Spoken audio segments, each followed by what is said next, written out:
Hello दोस्तों, welcome to my channel unicorn girl voice. आज जो कहानी मैं आपके लिए लेकर आई हूँ, ये कहानी हस्बैंड वाइफ रिलेशनशिप पर बेस्ड है। ये कहानी पति पत्नी के रिश्तों में आई दूरियों के बावजूद इस प्यारे से रिश्ते में एक दूसरे को स्वीकारने के महत्व को बताती है। शादी के बाद दो इंसान पति पत्नी के रिश्ते में जुड़ते हैं और इस रिश्ते के साथ दोनों को एक नया परिवार भी मिलता है। और शादी के बाद पत्नी अपने घर परिवार को छोड़कर पति के साथ रहने चली जाती है और यहीं से इनके नए जीवन की शुरुआत होती है। चाहे प्यार करके शादी हो या फिर घर वालों की मर्जी से, पर नई जिंदगी की शुरुआत तो शादी के बंधन में बंधने से ही होती है। यह सब तो आपको पता ही है। चलो अब पति पत्नी के प्यार और समर्पण से जुड़ी ये कहानी शुरू करते हैं। उम्मीद करती हूँ आप लोगों को पसंद आएंगी।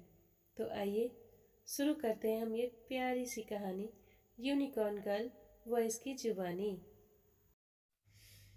दो डायरी पति पत्नी की। वो उनकी शादी की सालगिरह का दिन था। पति पत्नी एक दूसरे से नाराज थे।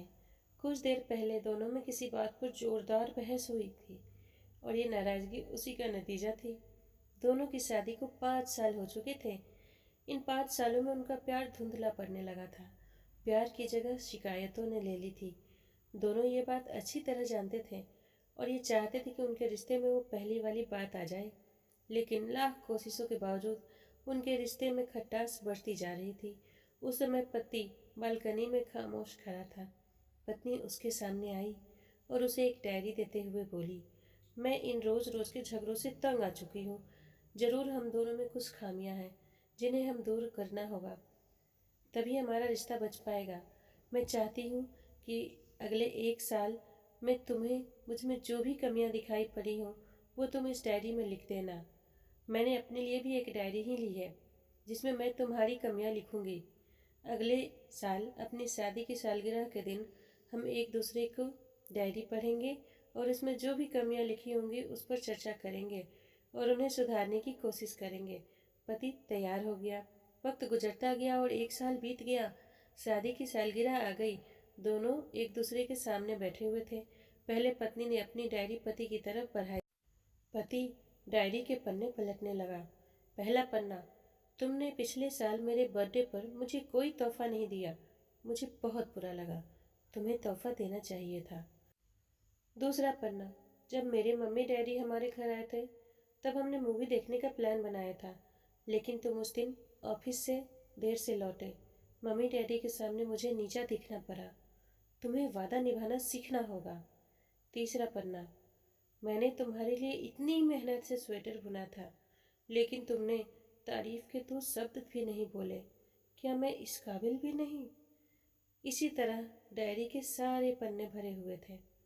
पति ने जब डायरी पढ़ ली तब पत्नी बोली, मुझे लगता है कि अब से तुम ये गलतियां नहीं करोगे। पति ने हाँ में सिर हिलाया। फिर पत्नी ने पति की डायरी ली और पन्ने पलटने लगी। पहला पन्ना खाली था, दूसरा पन्ना भी खाली था, तीसरा पन्ना भी खाली था। पत्नी ने देखा कि डायरी के सारे पन्ने खाली हैं। वह नाराज होते हुए बोली, तुम मेरी एक भी बात नहीं मान सकते ना? मैंने साल भर कितनी मेहनत से पूरी डायरी लिखी और तुम एक पन्ना भी नहीं लिख सके। पति ने कहा, आखिरी पन्ना खोलो, उस पर मैंने सब लिख दिया है। पत्नी ने आखिरी पन्ना खोला और पढ़ने लगी। उसमें लिखा था, डियर वाइफ, चाहे तुमसे जितनी शिकायतें करूं, तुमसे जितनी बहस करूं, सच ये है कि मैं तुम्हारा दिल से आभारी हूँ, क्योंकि इतने सालों में तुमने मुझे और मेरे परिवार को बहुत प्यार दिया है। इसीलिए इस डायरी में लिखने के लिए मेरे पास कुछ नहीं है।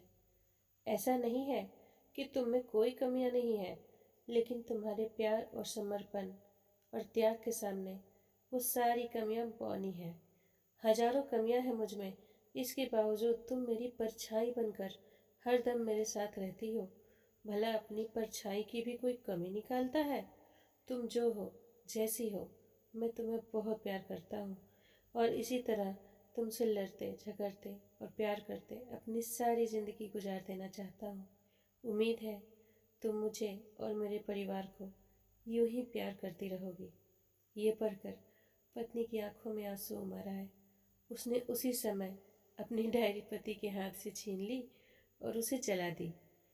साथ में वो सारी शिकायतें भी जो इतने सालों से उसके मन में दबी हुई थी। पति पत्नी दोनों ने फैसला किया कि वे जैसे हैं वैसे ही एक दूसरे को स्वीकार करेंगे, अच्छाइयों के साथ, कमियों के साथ और ढेर सारे प्यार के साथ। दोस्तों, कैसी लगी आपको आज की यह स्टोरी? कमेंट करके ज़रूर बताना। ऐसी और भी इंटरेस्टिंग स्टोरी के लिए चैनल को सब्सक्राइब और वीडियो को लाइक, कमेंट, शेयर ज़रूर करें। आज की इस कहानी में इतना ही।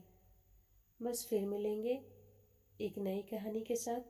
तब तक के लिए हंसते रहो, मुस्कुराते रहो, व्यस्त रहो, स्वस्थ रहो, अपने घर रहो, सुरक्षित रहो, आसपास साफ सफाई रखो, सतर्क रहो और मेरे साथ बोलो, हंसते रहोगे तो हंसाते रहोगे।